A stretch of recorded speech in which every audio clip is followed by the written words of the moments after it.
All right, Zac Babb here with head coach Kirk Eaton on the Week 10 edition of Monday Morning Football. Coach, 58-33 win over Cy Ranch. As always, how do you think your team did? Yeah, obviously started out pretty slow. 26-16 at halftime, 14-0 in the first. Didn't start like we wanted, and I felt really good going in because we knew it was at stake with the #1 seed, and well, they just jumped all over us. And but you really like the way your team responds. 42-7 in the second half, outscored them. Really played well in the second half.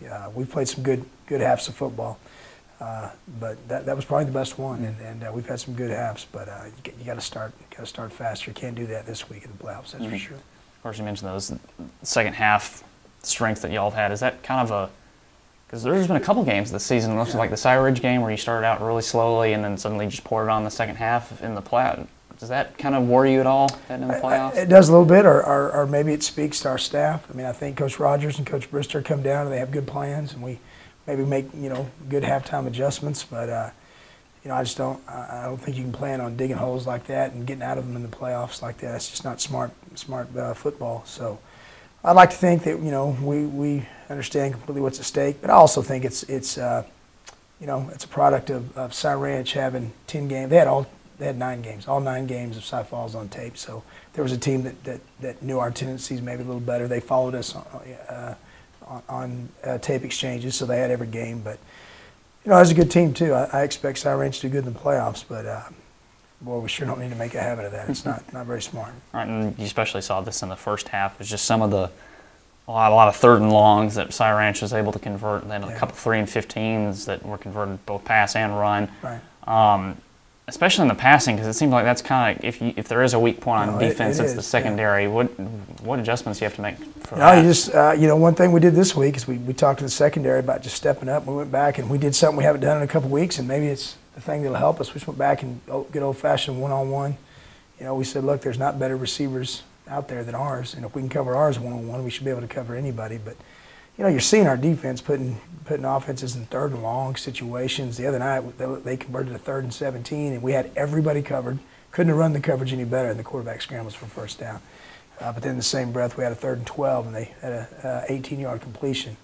So it is a concern. I mean, you have to decide how you're going to go about answering that question. Are you going to send pressure and just man up and say, you better get rid of the ball, or I guess just keep them guessing. That's the plan right now. But it is a concern because, I mean, you look at the season-ending stats. I think we gave up 1,012 yards rushing in 10 games, which is really, really impressive run defense at the high school level. So I think maybe the way our defense is built, you're going to have to throw at us. So I think that's what teams are doing. They're having some success, But then again in the second half, we have 2 big picks, So the kids stepped up.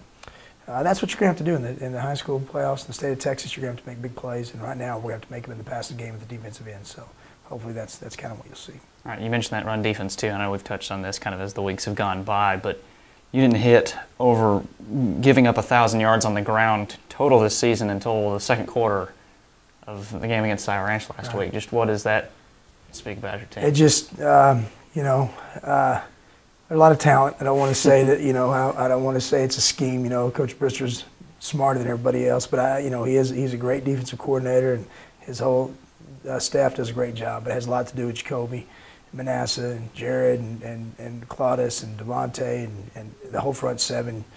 Jacob Herrera and Tommy Bradley don't get enough credit, but our front 7 is just really tough, and that's always a key. I know when you guys are working those games, you always ask me what the key is. I always say, give Bryce the ball and stop the run. So it's been a good formula for us. I know whenever, Bryce again last week had 250, and we held Keith Ford to 80-something.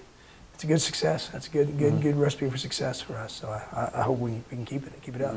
Playoff-wise, you think your offense is capable of kind of overcoming those slow starts? I do. I've really been proud of the way Coach Rogers and the entire staff and all the kids have really rallied, because you can look and say, you don't want to say you don't miss Jacory Warwick, but they've done a great job. They really have of adjusting, and they found a way to kind of do something different and still put points up, still put lots of yards up. I think we had 588 yards against Ranch, and they just held Cy Fair the week before when they beat them, to about 260. So We've just gotten more multiple. Ben Billings has really brought a lot to the table, allowing us to get in 2 tight end sets with him and Chris. And Noah really has come on lately, and Jermel and Timmy have been doing it all year, and DJ. So, no, I feel good. I mean, I feel like we have an answer for anything you can throw at us, and we got to come together. You know, we got to go in the playoffs hot, and hopefully that's what we did in the second half, and got a tough matchup with Elsick. All right, and then I know, just quick touch, a little off topic. Ja'Cory Warwick, he's been out with an injury.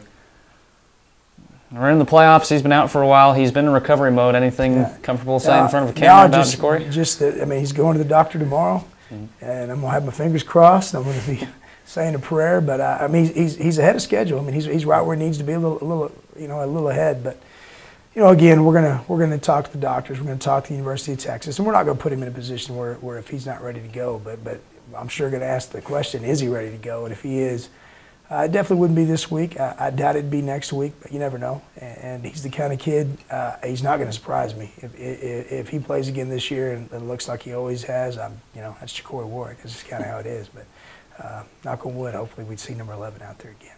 All right, Coach, last thing. Elsick, first round of the playoffs, rematch of last year's opening round. Y'all beat them. 7-3 record overall. They finished right behind A-Leaf Taylor in the Division I bracket. Scares you about them? Well, just, Bill Barron. He's been over there for a long time, and I think he has a recipe for success, and it works year in, year out if you look. But they're going to kind of play to one of our strengths. They're going to try to run the ball. They're going to try to run it right down our throats. Haven't thrown the ball a lot this year, but I expect that'll change on Friday night. That's what's going to happen. They're probably going to have to go after us a little bit in the back end. But I'm hoping that our strength, will stand up, and our kids will make a few plays in the back end, and I think our offense will just hopefully keep doing what it's going to do. But they're a 3-4 team like we are. We've had a lot of games against 3-4 defenses, and so our kids have a really good grasp of the game plan. And we've, almost kept the same defensive plan 3 weeks in a row. Cy Fair, Cy Ranch, and Elsick, they're all 21 personnel, 2-back team, hang their hat on the power and a really good tailback. So our defensive kids have seen the same look on offense for a couple weeks, and they've really got the fits of the run game down. So I feel good, but anytime you go against Bill Barron, it's a big chore. He's a very experienced coach that done a really good job over there. So we'll see. All right, Coach. Thanks for your time. I like playoffs. Thanks.